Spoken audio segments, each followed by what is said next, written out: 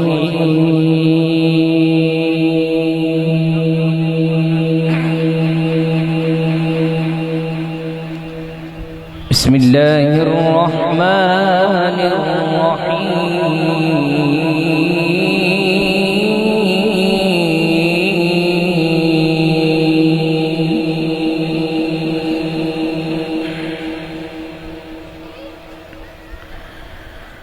ولقد كتبنا في الزبور من بعد الذكر أن الأرض يرثها عبادي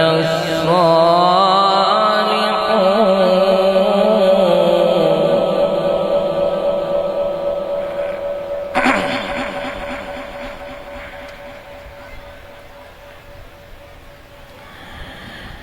ولقد كتبنا في الزبور من بعد الذكر أن الأرض يرثها عبادي الصالحون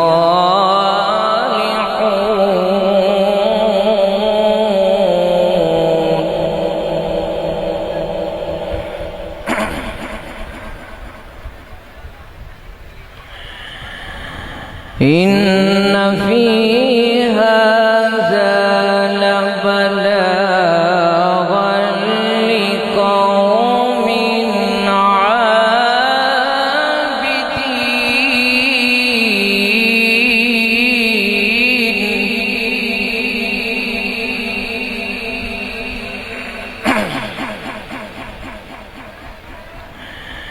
عابدين إن في هذا لبلاغا لقوم عابدين وما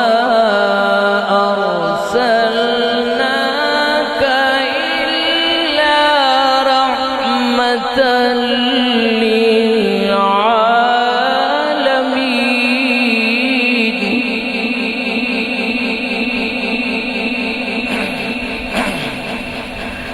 وما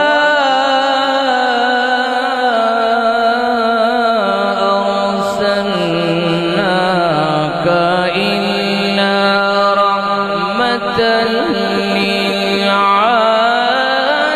للعالمين بسم الله الرحمن الرحيم إنا أعطيناك الكوثر فصل لربك وانحر إن شانئك هو الأبتر إنا أعطيناك الكوثر فصل لربك وانحر إن شانئك هو الأبتر صدق الله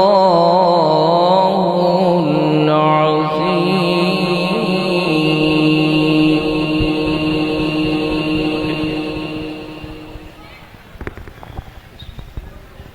اللهم صل على محمد وعلى آل محمد كما صليت على إبراهيم وعلى آل إبراهيم إنك حميد مجيد اللهم بارك على محمد وعلى آل محمد كما باركت على إبراهيم وعلى آل إبراهيم إنك حميد مجيد ربنا آتنا في الدنيا حسنة وفي الآخرة حسنة وقنا عذاب النار وقنا عذاب القبر وقنا عذاب الحشر وقنا عذاب الميزان ربنا ظلمنا أنفسنا وإن لم تغفر لنا وترحمنا لنكون من الخاسرين اللهم صل على محمد صاحب التاج والمراج والبراق والألم دافع البلاء والوباء والقحط والمرض والألم اللہ پاک آج کی محفل کو اپنی بارگاہ میں قبول و منظور فرمائے اور تمام منتظمین کا آنا یہاں پر ان کا انتظام کرنا اپنی بارگاہ میں قبول فرمائے۔